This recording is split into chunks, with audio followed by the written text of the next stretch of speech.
Plaintiff Patricia Jones answered the defendant's ad looking for a charming woman who liked to travel and dance. And he initially told her he was 69. But when Patricia met him in person, she discovered he was actually 82. Patricia's suing because she claims the defendant refuses to return her property. Defendant Jim Matthews says his family warned him against online dating because they feared he would be taken advantage of. But he didn't listen. Jim claims after he started seeing Patricia, he realized she wanted to move into his home in Florida. And he's countersuing for breach of contract, a newspaper ad, and a grocery bill. Start with you. I met James in mid-April online. He was looking for someone charming, witty, intelligent, financially secure, liked to travel, liked dancing and music. He said that he was 69 years old. I answered the ad. We spoke many, many times, only to find out that I was definitely catfished. Catfish means what you see online when you find out in person. It's totally different than what you see in person, yes, sir. And we spoke for 2 weeks, many, many times. We decided to meet at his place. I felt safer doing that because I could leave if I wanted to, and plus I have a daycare business in my home, so I didn't want him there. I met him 2 weeks later, immediately knew that he wasn't 69. He did tell me that he was 82, but we had already formed a relationship because we had 1,001 things in common. When you met him, you thought one thing and you started liking him. Right. 2 weeks later, you found out he was a big liar and he had duped you. But you stayed with him because you liked him already. You know, he was afraid to tell me he was 82. I know, but when you found out, you was like, oh, well, I'm here now, so I might as well. Instead of saying he's a big liar. A lot of people lie about their age. He was funny, he was spry, he was neat. I thought that I could learn from him, and he liked what I did. I ain't questioning your game, sir. I was just wondering how, after a line like that, you were able to keep it. Your Honor. Miss Jones has her own spin on things, so... Let me allow you to give yours. Is it my turn? Yes, sir. Thank you. I had placed an ad in Craigslist for a charming lady, and I have an exhibit here. Let's see it, please. And I have exhibit 2 here is Miss Jones' return answer to my post on Craigslist. Is exhibit 2? That's exhibit 2. It's marked.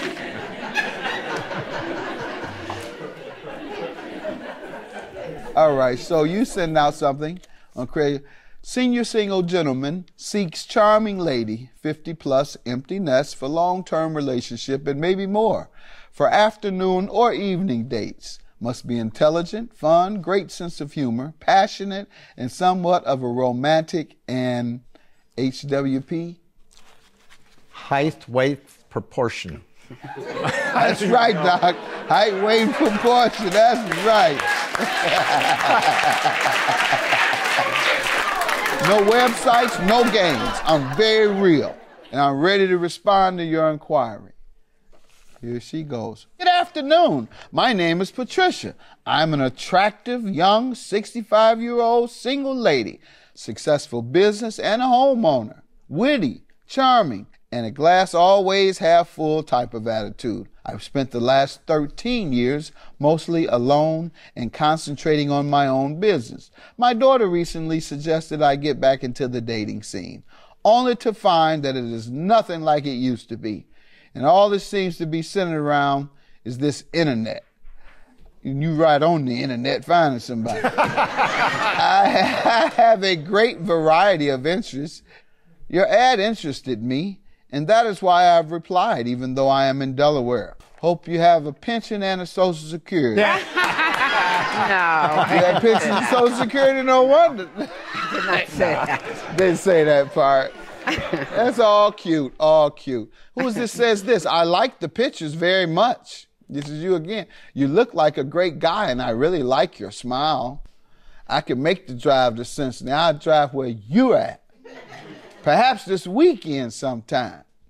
You was thirsty. I have a few questions. All right, go ahead. So that sounded like it went fine. What went wrong? I'm going to proceed from there, Your Honor. Yes, sir. My family and friends warned me to be very careful about dating on the internet, that I could be taken advantage of. How did things go, the relationship? Well, we talked about a variety of different things over the weeks and the months that transpired. And I had said something to Miss Jones about my home on Singer Island, Florida, and she became quite interested. And I didn't realize that she had intentions of moving to Florida into my house. So how did you all stop dating? What went wrong? Well, in the course of conversations, I told her that I was planning to have a neighborhood flea market, not flea market, but yard sale with several of my neighbors. And over a period of a few weeks, she brought her excursion SUV full of a variety of things, and then borrowed a little cargo trailer that I have, and took that up to Delaware and brought stuff back. June 30th and August the 1st, we had a yard sale. Why don't you tell me about the property? What happened? May I correct something real quick here, though?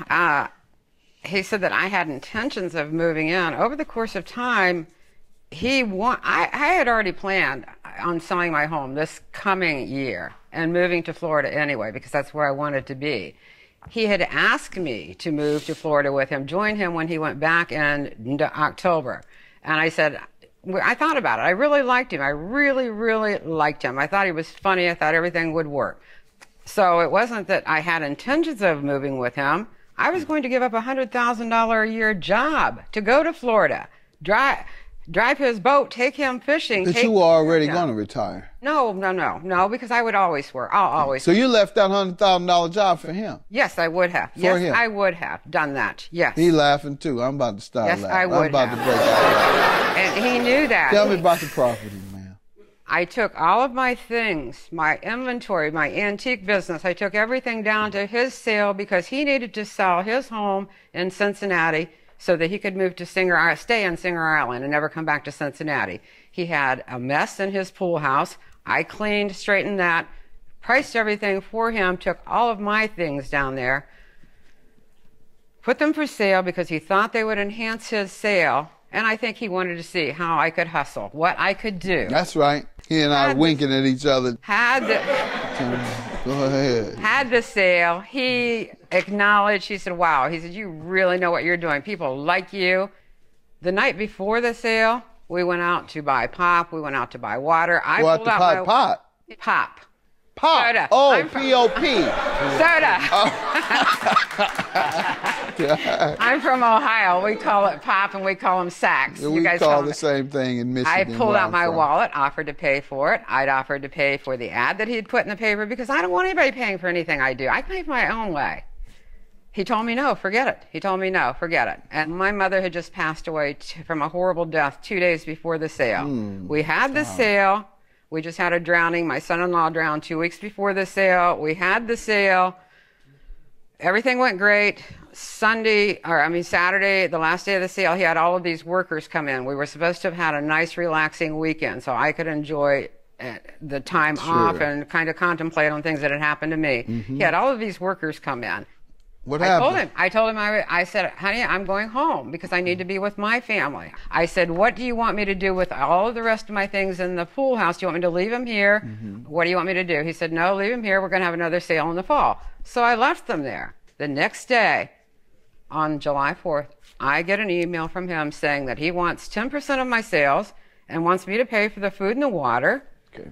And but what property are you suing for? I have a list. What happened to your things? Let's see it, please. Did you try and get them back? I did. What has he said? He stopped talking to me, and then all of a sudden on the 14th, he emailed me and wanted to know what happened. I told him, I said, read my reply to you on the 5th. Sir, let me hear from you. First of all, I was told that I would get 10% of her gross sales, which she sold approximately $3,500 worth of merchandise, and that we would take the expenses out of the gross sales. So tell me what happened to her property that she's suing you for. I don't know if I have her property. I don't know what her property was. She All left right, here's the list. Read that list. And she sold $3,400. All right, but take a quick glance at that. And you think it's in his garage? I know it was in his garage. I have photos of my property. All right. Any other evidence that he has your property or has two registered letters requesting that he keep my property. I have all of my receipts. I have my receipts from companies that I've bought some of the things that are there for. Any communications yes. between the two of you regarding your property? After the 14 days, he texted me and wanted to know what happened. And I explained to him. Then he started apologizing to me, telling me that he was sorry. He told me to about what? That he was such a fool and an idiot.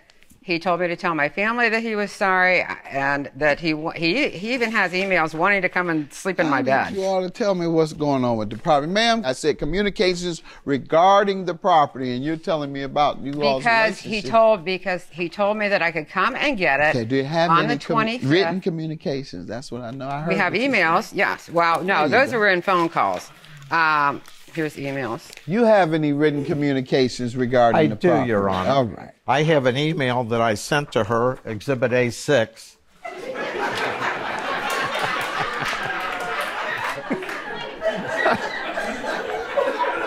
You've been sued quite a bit. Well, watched a lot of Law and Order or been sued. And one or the other. Go ahead. I watched Judge Mathis. What else I have Exhibit A7, which is a notice that's posted on the property. The conversation is that I was to receive payment. You left without selling up. Maybe I don't count. Please find this as an invoice. You should gross sales somewhere between north of 3,000. All right. And she says to you, please keep my things until I get there. She says, I do expect all items to remain there and kept safe until this matter is settled. You said we would have another sale at the end of the summer. Do you remember that conversation, sir? Never had it.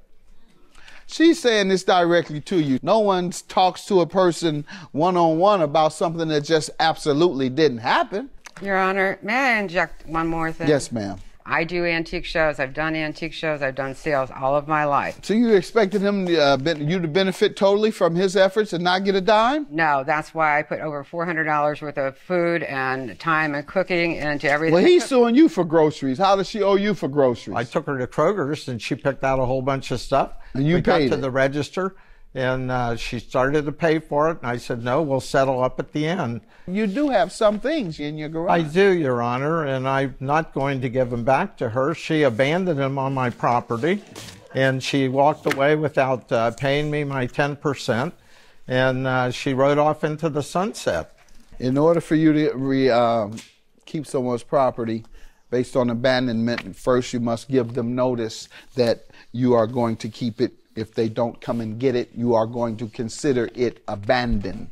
This is not sufficient time, so I'm going to require you to pay the $4,000 that she's suing you for. With regard to the 10%, I don't think there was an agreement. Based on what you're telling me now, sir, I think you just believe you're entitled to that. It has to be an agreement. She says there was no such agreement, and you have no evidence that she made such an agreement. So I'm going to dismiss your claim. Yours is granted. Have a good day.